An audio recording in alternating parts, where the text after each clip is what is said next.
No sound. That's because I didn't have my microphone on. Thanks, everybody. That's what the phone call was about. See, that's the problem. Rather than looking into this is what I was just talking about, that I want to start doing this more often, but I have a problem with not looking into the camera. I think it's odd to just look straight down at the monitor and not at you guys. And had I been looking down at the monitor, I would have seen everybody say, no sound, no sound, no sound. So I will repeat everything I just said,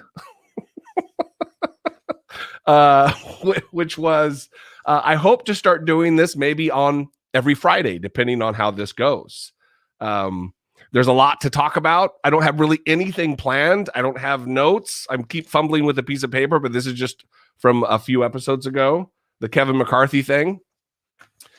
I think it would be nice to come together all as a group. You guys can ask questions. We can discuss things in the chat. I will just have to get over my dumbness of not wanting to look down at the monitor, which would have saved me. Anyway, I do have the ability here with the little program that I'm using to throw questions up onto the screen. So let's just start there.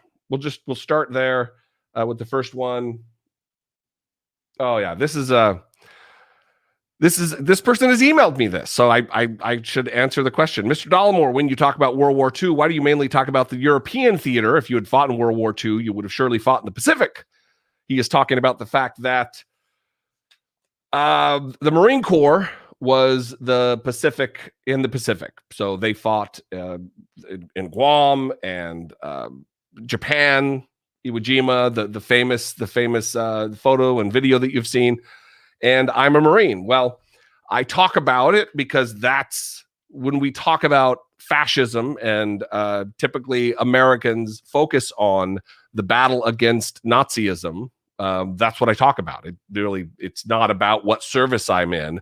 I would be making a mistake if I were to only focus on the Japanese theater, the Pacific theater, and not Europe, because really that's where the bulk of the war was. Me being a Marine really doesn't have much to do with it. I hope that answers your question, Richard Andrew Swain. It's a good question. I've seen it in comments a couple times and just never taken to answering it. I hope that does answer it, though. Looking through here. And yes, it was a good blooper, was it not? When YouTube DVRs this, so it's going to be available to play, I don't know if I should edit it and edit that part out or just leave it for posterity's sake. But anyway, like I said, I'm not a tech guy. I don't know this stuff. I'm not great. Whisper, I'm at work. I don't want to get in trouble. Well, I don't know how to whisper. It is not in my DNA, so I'm not going to do that. Everybody, thank you so much for the super stickers and the I don't know all of that is, because I'm not the live guy. But thank you so much, the new channel members. I'll try to highlight the different super chats that we have here. Hey, Jesse, awesome content. Your thoughts on Biden's performance so far and his approval rating? Look, I'd give him a B. I'm happy, obviously, that Donald Trump is gone. I'm not going to get sucked into that game where I compare everything like, well, at least it's not Trump. Everything that Biden has done has been wonderful because it's not Trump. I think if we fall into that trap, it is effectively lowering our expectations of what really can be accomplished over the course of the next 2 years with a Democratic House, a Democratic Senate, and a Democrat in the executive branch. What we can accomplish is really limitless. The Democrats in the Senate need to just nuke the filibuster, get rid of the cloture vote or the requirement for cloture, and start putting through policies that are going to help Americans every single day from the get-go. Medicare for all. I mean, we could have some substantive policies that Republicans would never be able to take away. I mean, They whine and cry about Social Security, but they would never dream of trying to take it away from Americans because it is a beneficial program. And I think it's a mistake of Democrats to try to play this political game in good faith with Republicans when that will never be reciprocated. Republicans have shown time and time again that they are incapable of playing by the rules, of even playing by their rules that are established. We witnessed it with the judiciary nominees and how they treated Obama from day one.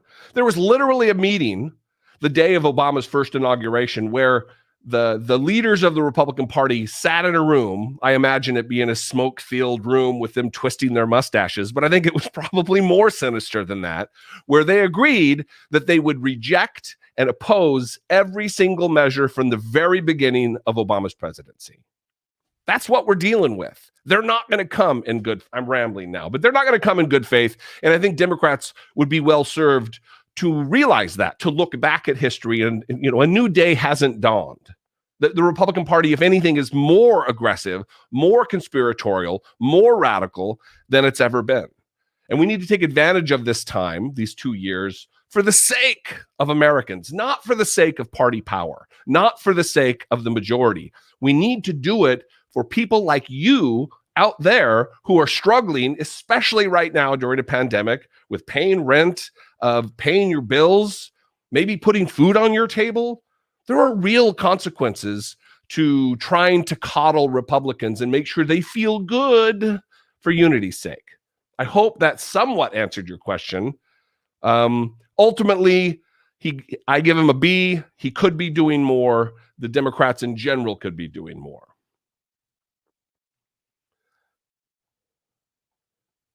The comments move real quick, so hang on.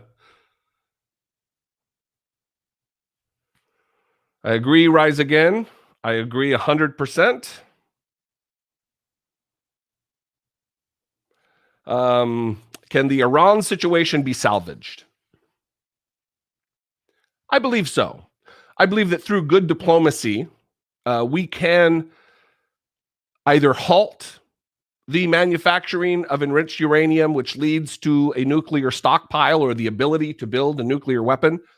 We can do that, stop it, but I'd like to see a reversal. I'd like to see us go full force back into the Iran agreement. And look, nuclear weapons, they're not on everybody's tongue like they were in the 80s, but they will, the ugly head of nuclear proliferation will raise its ugly head again. It's like an Austin Powers scene. And when that time comes, if we didn't do the hard work, the arduous work before getting there, it's going to be real hard to reverse course. And that could be a species ender. That could be a planet ender for us. For me, it's more likely and more dangerous than the specter of an asteroid flying through space and smashing into the planet and having an extinction event. We need to check ourselves and do whatever we can to avoid that. But yeah, I think there is a chance. Let's see.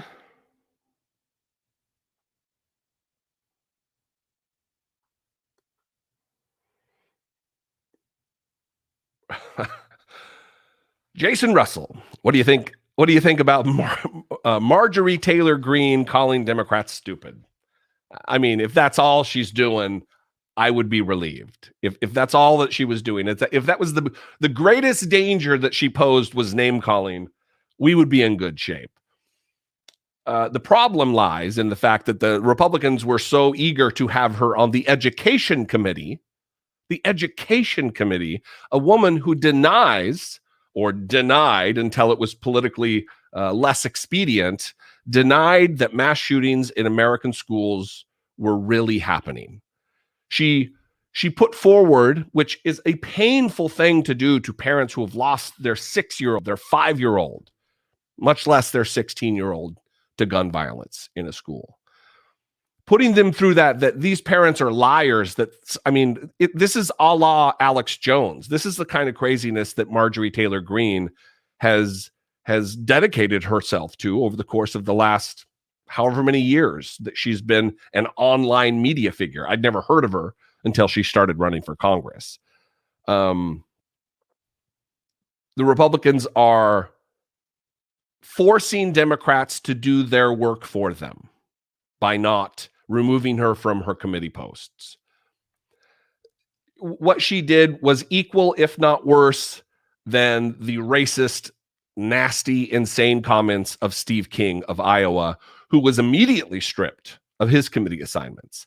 The problem is you don't have leadership in the Republican Party. I mean, when Liz Cheney is the voice of reason in the Republican Party, we got problems. We've got big problems. And Kevin McCarthy is no leader at all. So I hope that answers your question. Jason Russell, thank you very much.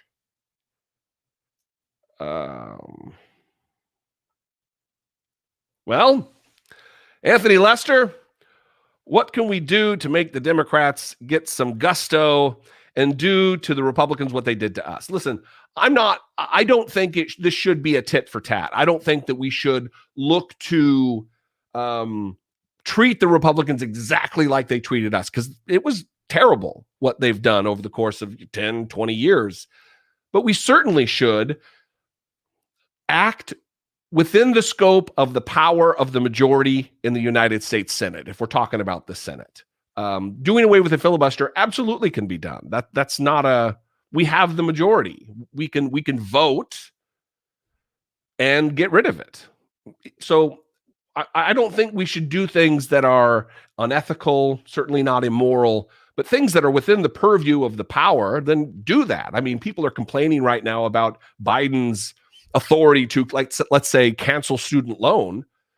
If it is within the purview of his constitutional power under executive order, what's the problem? I don't see the problem. We don't have to go to the legislature every single time if, in cases of national emergency like we're in right now with the crisis of the coronavirus and insane off-the-chart student debt, we should levy some relief for everybody we're able to levy relief to. So, yeah, I agree, Anthony, that Democrats need to be a little more robust, I think is the word I used. Yeah, I do. I think that's a general consensus too. Here's a little compliment. We'll just put up a little compliment on screen. You and Brittany, if you don't know, I host a podcast, I Doubt It podcast, and my co-host is Brittany Page. She is a wonderfully lovely, intelligent, scholarly individual. She has a master's of science in clinical psychology. She's a practicing clinical psychologist. You and Brittany are honestly good people. You help me be more genuine and introspective in my own life. Also, you should join my D&D campaign. If that's Dungeons and Dragons, don't hold your breath. I don't know anything about that. So the most board gamey I get, there's two games. One would be Scrabble, which I love, and then the other would be a game called Wise and Otherwise, which you might want to look up. It's a good time. But thank you for the compliment, Nate. I appreciate it very much. Carissa, thank you very much. Excuse me. I'm trying to get back to where I was. Oh, this is an interesting question.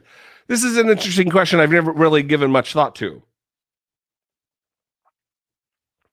1 out of 10, how threatening is McConnell as minority leader? That depends on the Democrats, Zane.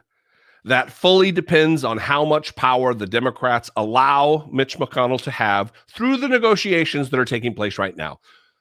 We just finally got committees sat yesterday, maybe the day before. I think it was the day before. And it was all sticking points around budgetary negotiations on who gets what money to run the committees. But prior to that, it was Mitch McConnell wanting an even split on committees.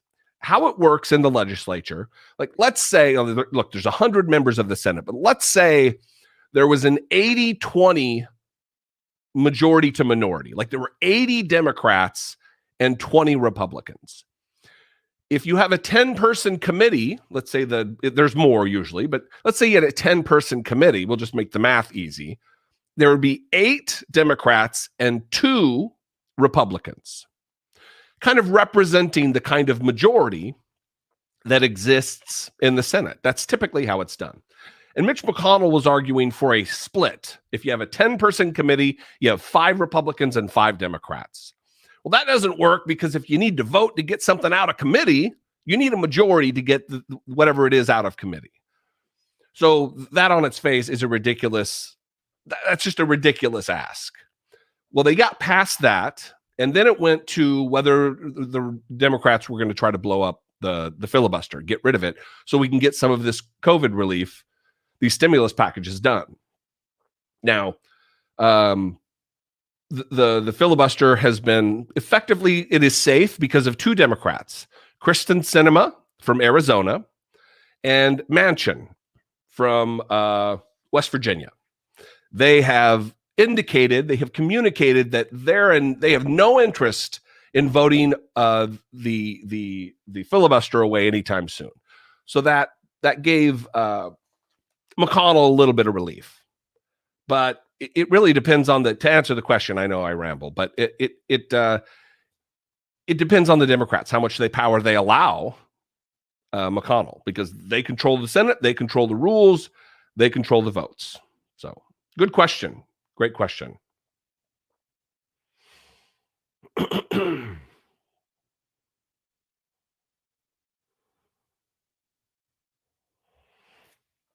Apparently, the Ben podcast exists because of our show.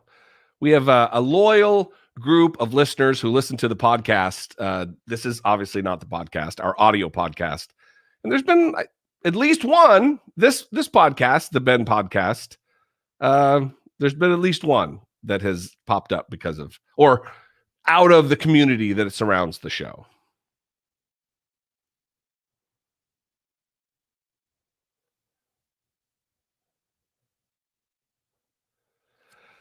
My top 3 2021 worldwide predictions, please. Well, I'm not Nostradamus. Predictions. I don't know.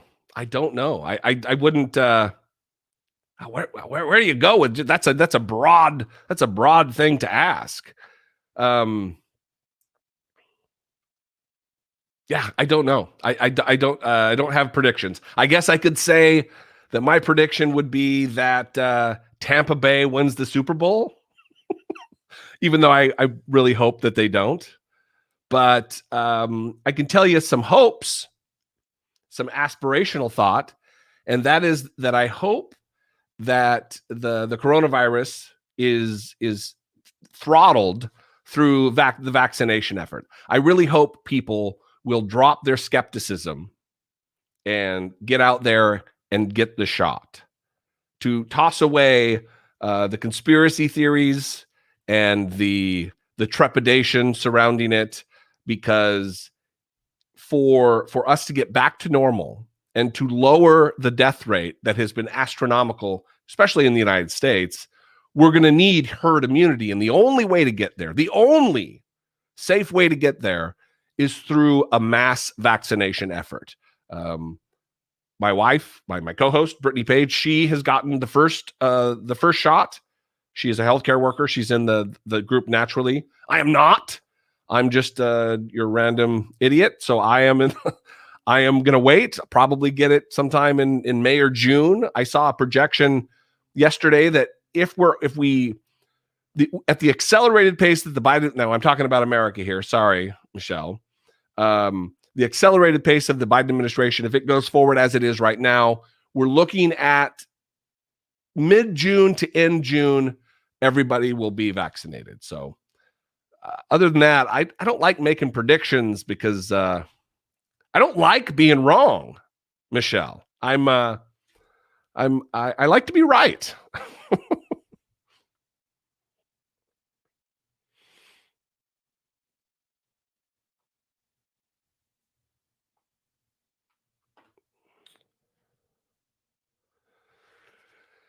Here's one.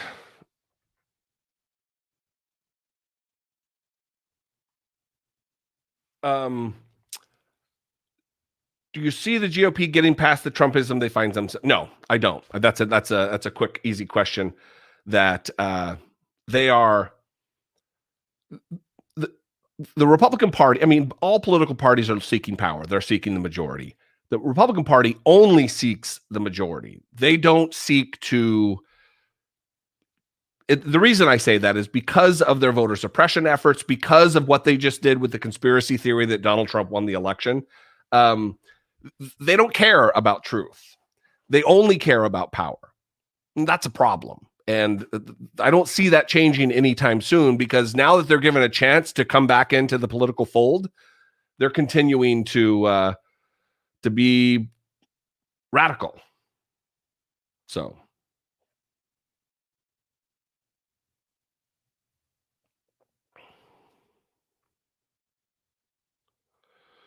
let me see. Let me go back up and read some of these that aren't super chats.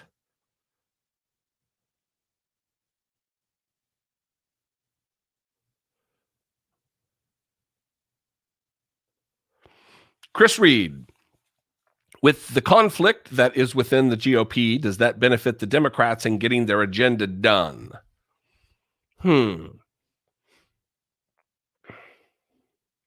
I don't know that it really has any effect. I think it really, the unfortunate thing about it, if you're like me, your email inbox is filled with campaign emails looking for money. And I understand that it is the natural course of how politics work, that people are going to fundraise off of this Marjorie Taylor Greene thing, but it is kind of nasty. It's a little gross. It kind of puts a bad taste in my mouth.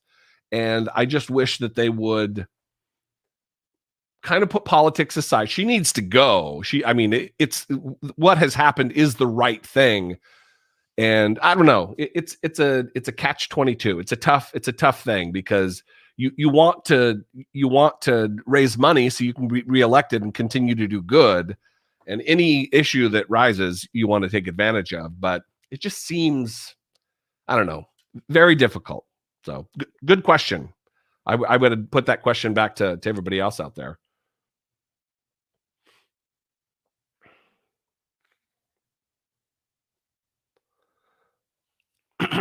Harlow, giving my dog love. Popeye the Bulldog, which I think Brittany might be in the chat right now. She may have just dropped his Instagram. Yeah, we're those dog owners. Their dog has a stupid Instagram. It's Bully Popeye, Bully with a Y Popeye. Plenty of pictures of our half-blind geriatric bulldog.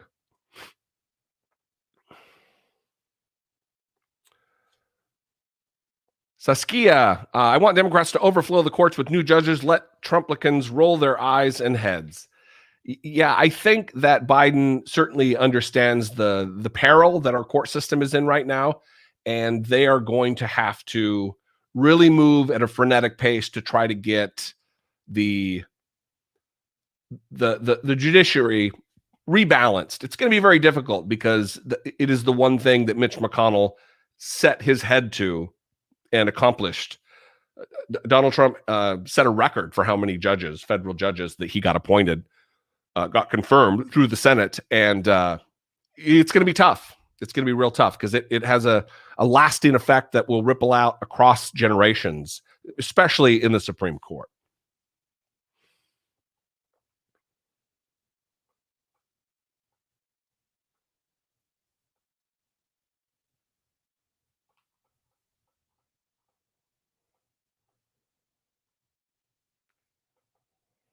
I don't know how far behind I am here.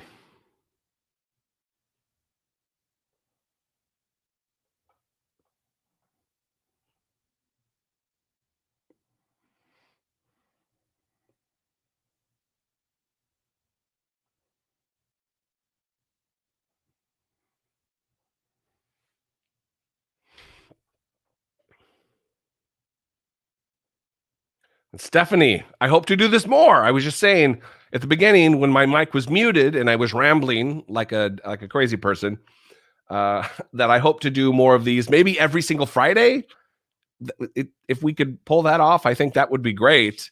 I need to have more of a team since I'm effectively a one-man band. It's just really Brittany and I, so it's tough to produce. But with some of the software like this thing I'm using here, a lot easier.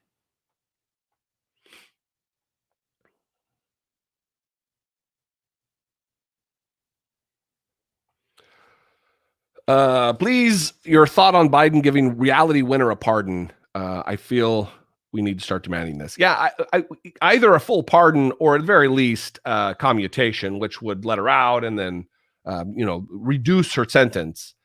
It seems I don't know fully. Like I can't recite right now exactly what information she revealed, but there is an element to this, and this goes with all of these people, the Snowdens of the world. Releasing classified information is in itself a form of civil disobedience. And when you break the law, but you're doing it for a cause, you're still breaking the law, and you're taking that risk of being convicted. And so your martyrdom, if you will, comes in that form. So she made her choice, just as Snowden did. I would advocate for clemency or a pardon, but again, I don't know enough about exactly what the information is that she released at a granular level. So, should Democrats pack the Supreme Court? Yes, yes, yes. Whether it be an 11, a 13, a 15 member Supreme Court, absolutely, it's time. A 9-member court, just based on the size of the country we have, seems that we should have there are federal appellate courts that have several members, a Supreme Court of 9. That would be one argument. The other argument would be that it is fully within the purview of the legislature to organize the courts. The Constitution has given the power to Congress to organize the courts. So if they see fit to have, a 43-person Supreme Court, they could do so. And with the chicanery that was at foot with McConnell packing the court, I don't know why we should not answer the bad faith effort of Republicans with a constitutionally authorized solution. So yes.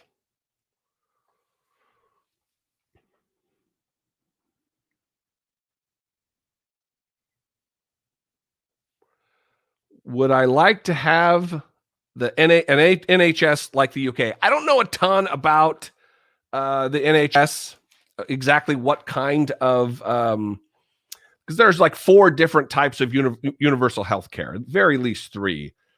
I think that if we were to expand a program that we already have in place, like Medicaid, Medicare, we don't have to fundamentally restructure how we do things. We could just expand a program that works very well and is very popular. I don't know if we'd have to do it like all the way, or expand it to a lower age group and then a lower age group until everybody's covered. That would be a way. But yeah, certainly we need we need an overhaul in the healthcare in the United States for sure. This is good to hear. Free spirit. I've had the vaccine and it's all good. For sure. My wife, like I said, she also got the first shot. No side effects whatsoever. I mean, her arm was sore, but just like a flu shot, her arm was sore for a few days, 2 days or so, and then everything's great. In fact, she goes back for her second dose here. I should know the date, and I don't. So the chat keeps jumping, and I lose my place. Somebody was asking about.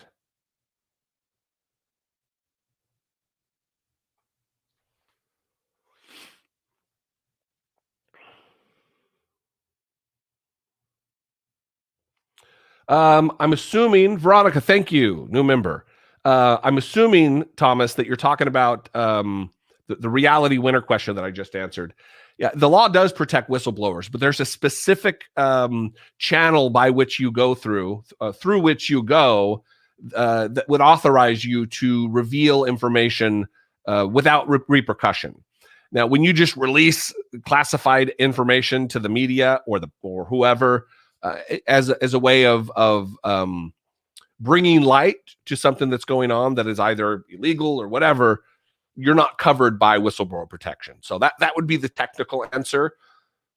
Still, I think when overall there's a good that was brought about by revealing the information, there should be at the very least clemency, like I said.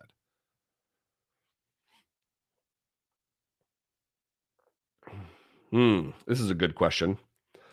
Do you think we're seeing the beginning of the end to our two-party system? If so, what direction should we proceed?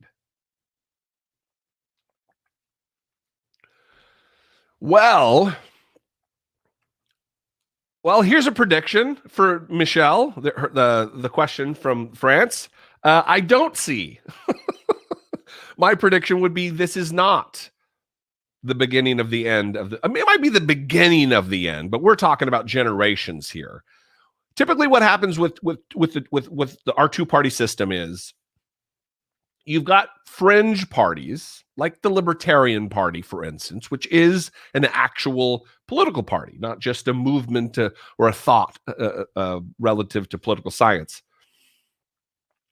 And when the Libertarian Party comes up with something that's good, that really works and really resonates with Americans, what happens is the Republican Party encompasses that, kind of like soaks that into the ethos of their policy or their party platform. And then it takes away the novelty of that for the Libertarian Party. Now, we could say the same thing on the other side. Let's say the Democratic Socialists of America, or left-leaning, farther left progressives, if they like Medicare for all, what happens? If it starts to catch on, then the main Democratic Party soaks that in and takes the power from that particular offshoot party. So that's why it's real different. And that's, in my estimation, that's how I think about it. I think it's very difficult for any new party to catch on because the two main parties end up usurping the idea as their own. But great question. I would love to see another party.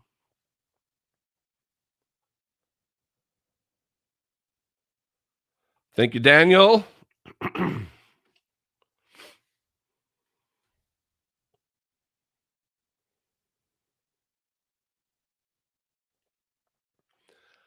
This, I'm assuming, I think I'm safe to assume that this is about Marjorie Taylor Greene. And she is what the Republican Party has become. I mean, listen, the Republican Party has been the party of voter suppression and bad racial policy for decades, certainly, but it is becoming something more dangerous and more pernicious by the day.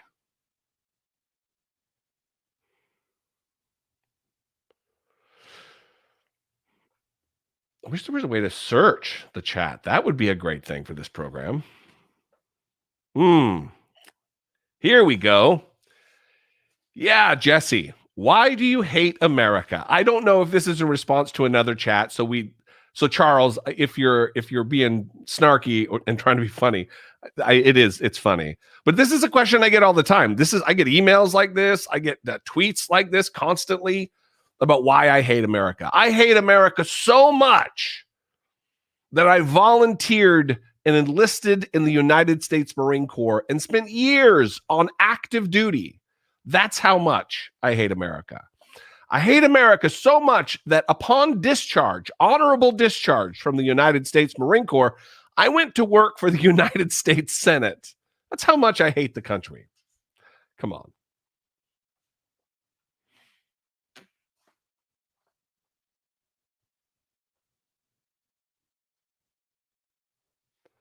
Let's see. Hope I'm not missing anybody.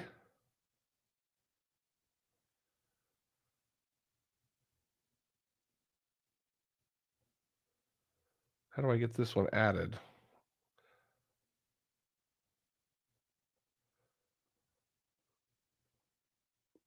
Well, I can't figure it out. Not the smartest guy.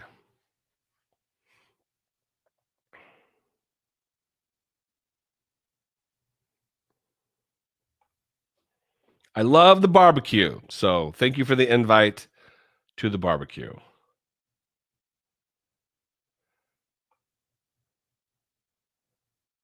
Very funny inside joke from my podcast. When we first started the podcast 7 years ago, in March, actually next month, it'll be 8 years. 8 years. Wow. We're on episode almost 720 or something, over 700 episodes. I used to, as a matter of explaining to the audience my expertise or what I've done in my past, apparently I used to talk about being a Marine too often.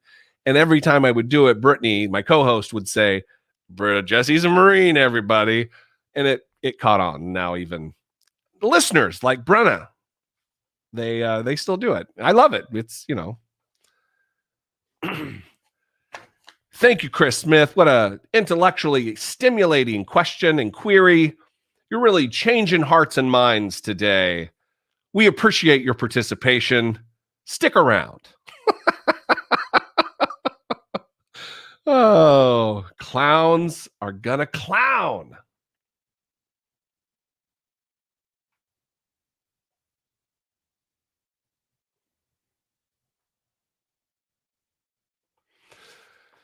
And I agree, David. I think this is something that I'm going to want to do at the very least every 2 weeks, but I think I could pull this off every week. This seems pretty easy. I haven't had too much of a hard time.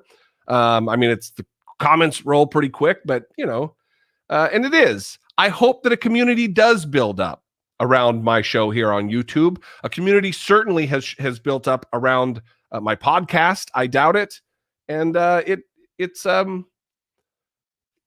it's nice to have commonality with folks who, even if you disagree, like a family, you can hash things out, talk about things, agree without being disagreeable, I think is how Obama said it. It's important.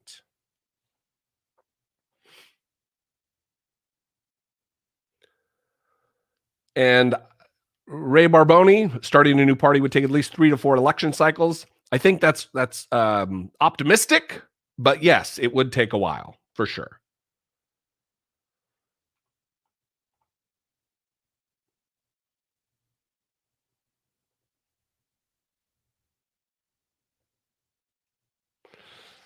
Keep it real. I try to. One thing that I think gets lost on political in channels in this space on YouTube, and I'm not going to name names because I don't know specifically the specific channels, but I've seen a lot of nuance get lost in the mix of people failing to give a little bit to the other side of an argument. I'm not talking about the other side like Republican, Democrat, but there are multiple ways to get something done. Like, for instance, we'll talk about Medicare for all. There's a lot of people who are very good friends of mine who are far more left than me, who believe that private insurance should be illegal.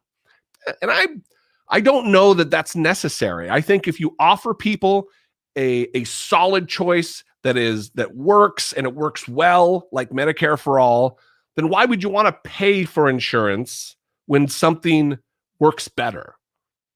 So I think giving people a choice is part of it anyway. So what I'm saying is that having disagreements and hashing through, especially the important work of policy, takes some give and take.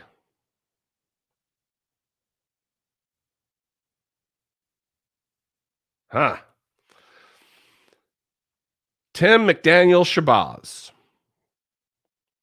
I'm going to address the elephant in the room, and that is, what do you think about Biden not addressing reparations? One of my next videos is going to be specifically about reparations. I am 100% in support of reparations. I don't have any specific policy prescriptions about how that gets rolled out, in what form reparations comes. but absolutely something should be done to right the wrongs, to answer, not just on the part of a contrition-based response, but also to really do some good in the Black community in America.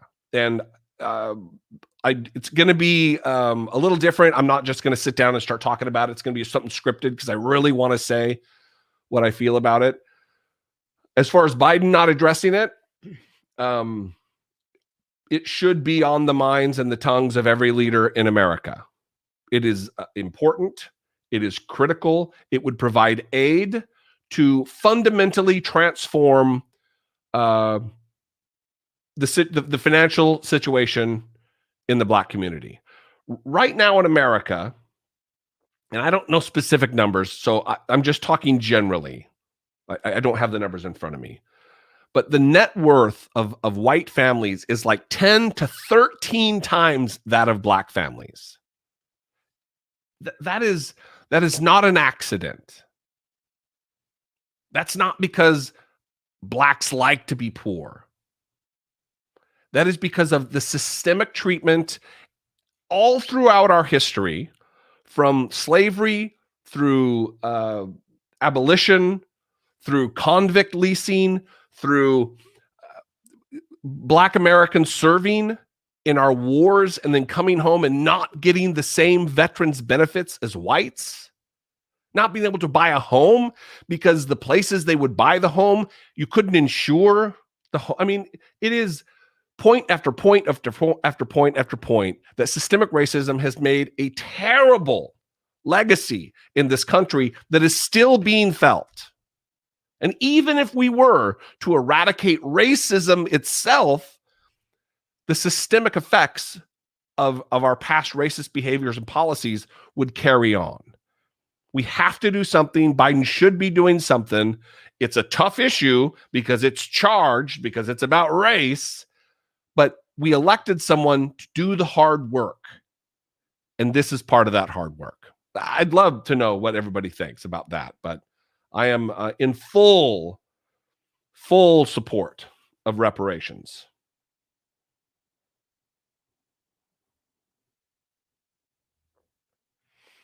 Glad you liked the treason hoodie. I have a t-shirt.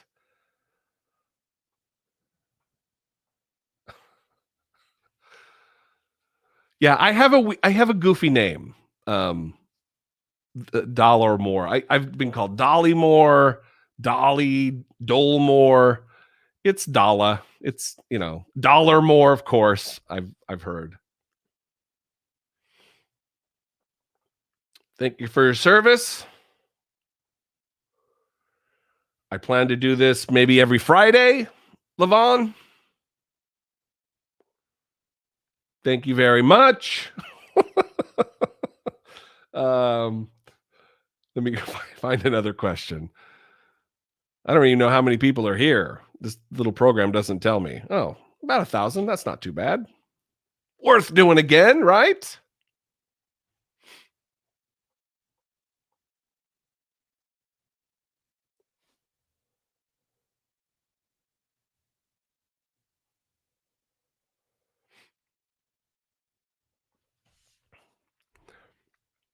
Personally, I think that the way we need to approach some issues that have tech baked into them when it comes to really sensitive issues like healthcare, I think what you're saying is to take a more technologically based approach to problems. I think if that's what you're saying, I agree to that. I agree with that. I also think that we should have an evidence-based outlook on how to tackle problems in America. Don't rely on politicians, whether they be idiots like Louis Gohmert or the Frankenstein head, Matt Gaetz, but lean on the advice of experts, people who have studied these issues for decades, and rely on the voluminous research from whatever field to come up with solutions to problems, whether they be healthcare, whether they be internet policy, whatever. There are better ways to do what we're doing than leaving it up to clowns that I've already mentioned. Here's another prediction for Michelle. Do you think Biden will legalize marijuana? No, I do not. But I do think that there will be some effort, the slow march toward decriminalization federally, that would go a long way, which is what they did here in California to begin with, and then fully made it legal through referendum. They had to actually get it on the ballot and then have everybody vote for it. That's how it ended up happening. In fact, that's how it's happened everywhere. Legislatures, because people who write laws are cowards. They don't want to take the hard stances because they might not get elected. They might not get reelected. And so when you put a referendum on the ballot, people, they vote their passion. They vote common sense oftentimes. So unfortunately, we don't have a referendum system set up at the federal level. We can't just get something on a federal ballot and have it pass. That is an unfortunate thing. But no, I don't believe Biden will make that happen.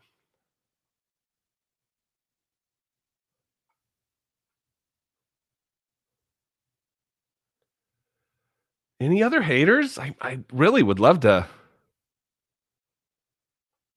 see some haters.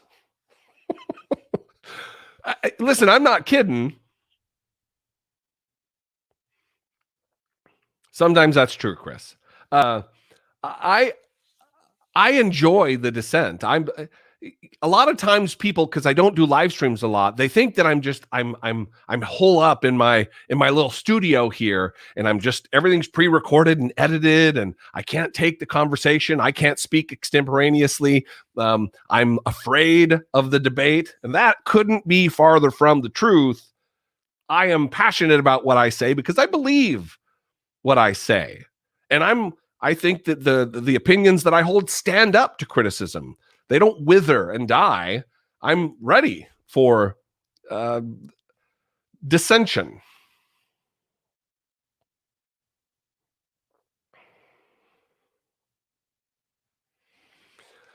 I did mention this earlier. Dreamy Girl, hello, love the channel and your hard work on keeping us up to date with the truth. What is your opinion of Marjorie's comments today about saying that the GOP is Trump's party? I did see that specific quote where she did say, I think this could be considered a direct quote. This is his party, meaning Trump. This is Trump's party. It's nobody else's party, which flies in the face of our democratic norms, that the Democratic Party is the party of the people. It's nobody's singular party. And this is where the Republican Party this is what they've become. That they have just ingratiated themselves to authoritarianism, where this is Donald Trump's party, no one else's. That's antithetical to democracy. The Republican Party should be every man and woman out there who subscribes to their point of view and who signs and votes for and supports the party. It shouldn't be one person's. She's a nutter. It's remarkable that no one is bringing that to the forefront. Hey, Stephen. So do I. I've been asked this question a few times. I've talked about it on the podcast before. That people say, "Well, I don't hate anybody." Yeah, I do hate Donald Trump, and the reason I do is because he stood by and did nothing while almost 500,000 Americans died because of COVID. 500,000 Americans died needlessly. And we've heard the tapes. We know he knew that it was a bad deal. We know he knew it wasn't just like the flu that would, like a miracle, go away. We know he knew that those 15 cases in a couple of days would be down to zero. We know he knew otherwise. That is criminal negligence. The problem is he has immunity from prosecution as president, but also just generally, you don't bring people before the court with criminal charges based on their policy prescriptions as a leader. It's a problem.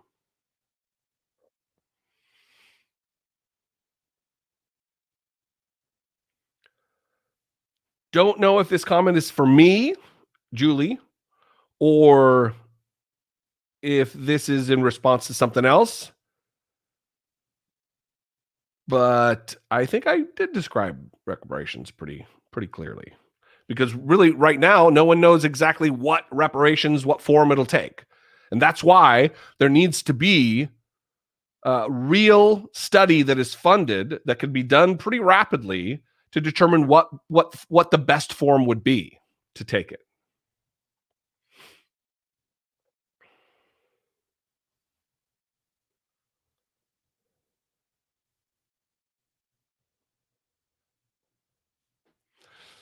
Do you feel that Biden doing $1,400 and not $2,000 payout will hurt Democrats running in 2022? I really don't want us to lose seats and gain more. Yeah, listen, I don't think it's great, but I don't think it's going to affect, it's not going to impact the election coming up, because the other choice, that's the problem with the two-party system, is that the Democrats don't have to give up much ground. I'm not endorsing this, I'm just stating facts. The Democrats don't have to give up much ground, because what's your choice? It's the Republican Party. So I do think it should be, well, I believe that we should enact, even for on a temporary basis, some kind of UBI, universal basic income, to cover our the months to come, and to cover the past months of monies that were not distributed through a stimulus payment. Congress has the power of the purse. We have a Federal Reserve. We could, without initiating some kind of runaway inflation, we could just send out payments, print money. It's not this scary thing that people talk about, and they're failing. Our leaders are failing us, both Democrats, especially Republicans, but also Democrats, who aren't holding this administration, who has the power and the majority, to account. Anyway. Ugh.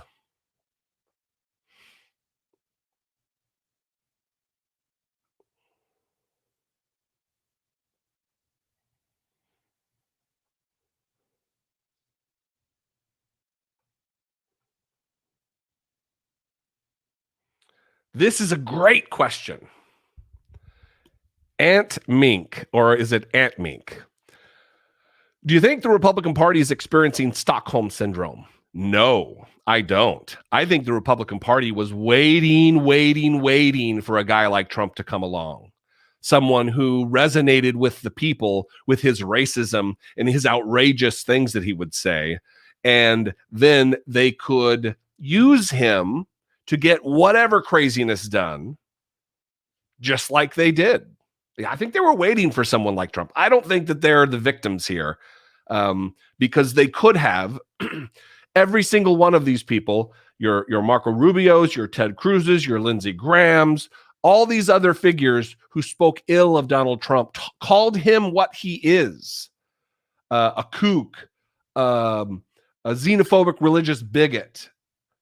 I mean, even Rand Paul had his very stark criticism for Donald Trump. Look at him now. Fawning, licking at the feet of Donald Trump. It is disgusting. Not shocking, but no less disgusting. They waited, they finally got him, and they used him for everything they could use him for, which was a lot. A lot of damage has been done. And the way that our system works in the executive, and I don't know it fully, a lot of these changes that have been made statutorily can't just be immediately reversed. There's a certain time period that has to go by. Even some of the political appointments that Donald Trump made, they weren't political appointments. They were hired on as federal employees. A political appointment can end at the pleasure of the President of the United States. If you hire someone on to an actual federal job, there are limitations to how you can terminate them. And we're stuck in a lot of places. We're stuck. So I hope that they find cause to fire some of these people. or put them on an indeterminate leave and still pay them, but take them out of the system so they have no influence over policy. Anyway. Oh, I just passed. I saw a No Child Left Behind question. I'm trying to mix up. I don't want to just only read super chat questions.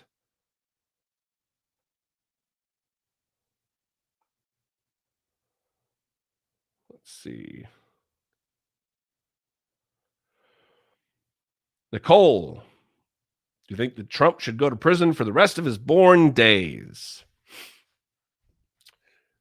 Well, the term of prison that I think he certainly deserves would be the rest of his born days. So, yeah, I guess technically the answer is yes. I don't think that he deserves, for criminality, like obstruction of justice and the self-dealing, the campaign finance. I mean, there's probably 40 years worth of prison time that would come naturally to those convictions. So yeah, he's clearly not the healthiest guy, so he wouldn't last 20 years in prison, but he deserves some time for sure.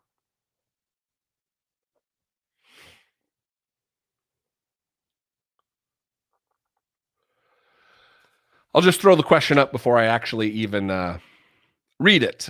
Greetings from the Netherlands. Greetings. Why do we need researchers and studies around COVID while we can look at and learn from countries who did it the right way, like New Zealand, South Korea, etc.?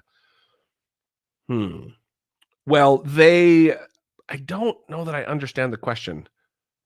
We need, do you mean about like how to, you're not going to be able to answer, I guess, quickly, but I'm assuming you mean about how to combat the virus relative to social interaction, like safe physical distancing. And we don't have the system that the United States has isn't one where Biden can make a federal proclamation that all citizens must wear masks. We don't have it like that. Governors can, local municipalities can, but the president, although he's president of the United States, because of the 10th Amendment to the Constitution, which states that any power that's not specifically granted to the federal government or specifically not granted to the states is for the states.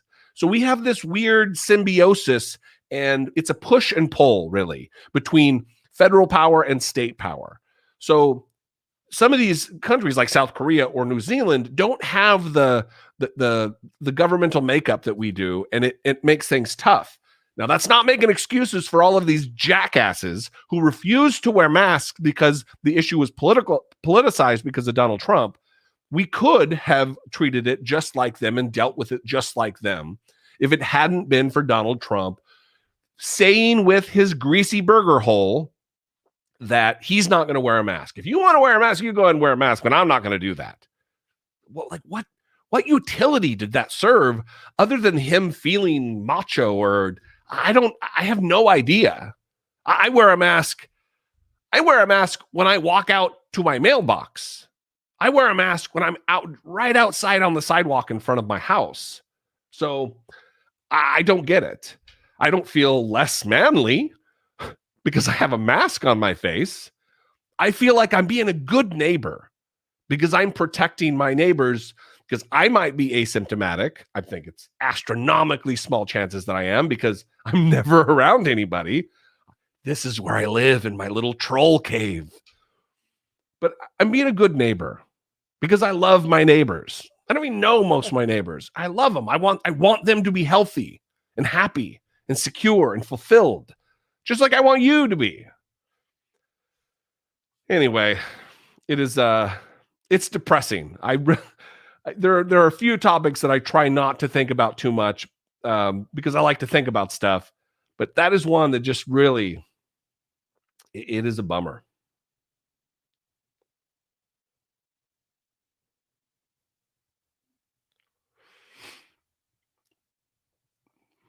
I am definitely, I don't know what a real man is, but I am not a man baby.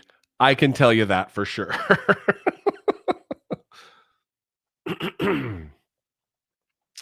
Let me look.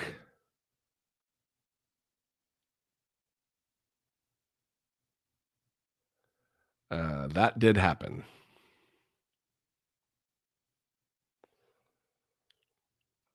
Coming to the end here. I tell you what, it is noon. It has been an hour. Unless there are any questions that I've missed. Are there any questions that I've missed? Tell you what, I'll give you 5 more minutes. I'll give you the 2 minute, the 5 minute warning here that we're going to be ending. So if you have any questions, get them in. We'll talk for another few minutes and then I'm going to bounce. I think I'm going to do, I'm not going to leave it open ended. I am going to do this next Friday. Huh? How's that? We're going to do this next Friday. Time to be determined, but we will do it next Friday.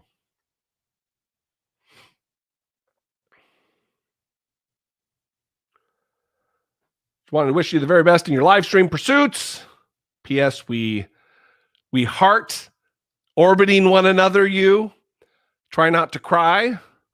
Pull the cam in closer to a foot next time. Oh, we're getting technical advice. I like it. Plus, to have this many beautiful people on your first is an amazing start. I don't even know how many people are here or have been here. 952. Yeah, not too bad. Yeah, maybe, I'm not going to be moving a camera around. Maybe I'll zoom in, but I've got my setup's pretty set and I'm not a technical guy. Any little glitch, any little change just throws me into a tailspin. And as far as trying not to cry, I'm not a guy who tries not to cry. I cry. I cry when I watch TV. I cry when I watch the news. I cry on my podcast, and I'm okay with that. So I will not be trying not to cry. Thank you so much for the super chat. Everybody, not just Thomas, but everybody, all the new channel members, all of the new subscribers. If you're here and who the hell is this guy? Thank you for joining me. Even the haters, the losers and the haters, as Trump would say. Let's see.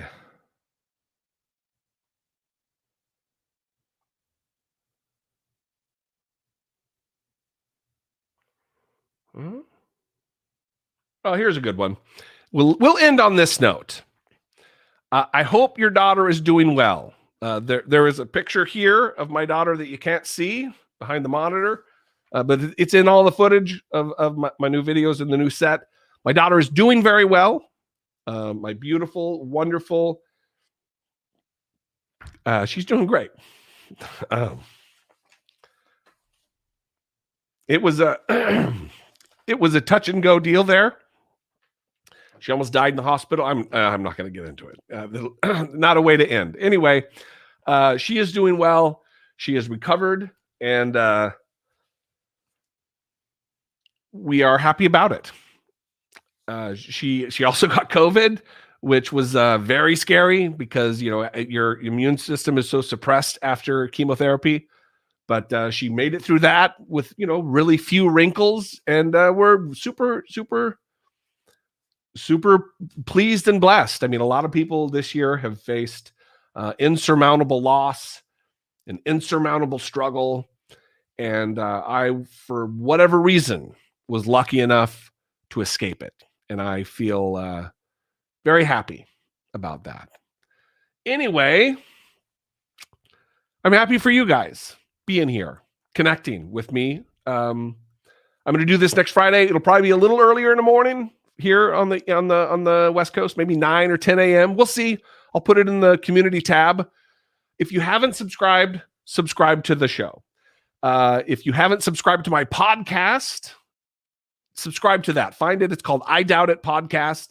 It's a little bit more loosey-goosey than I am on YouTube. Occasionally, I drop the F-bomb, and sorry, not sorry. But anyway, I sure do love you guys. I appreciate you so much, and I'm looking forward to this. Until I see you next time, be genuine and take care of one another.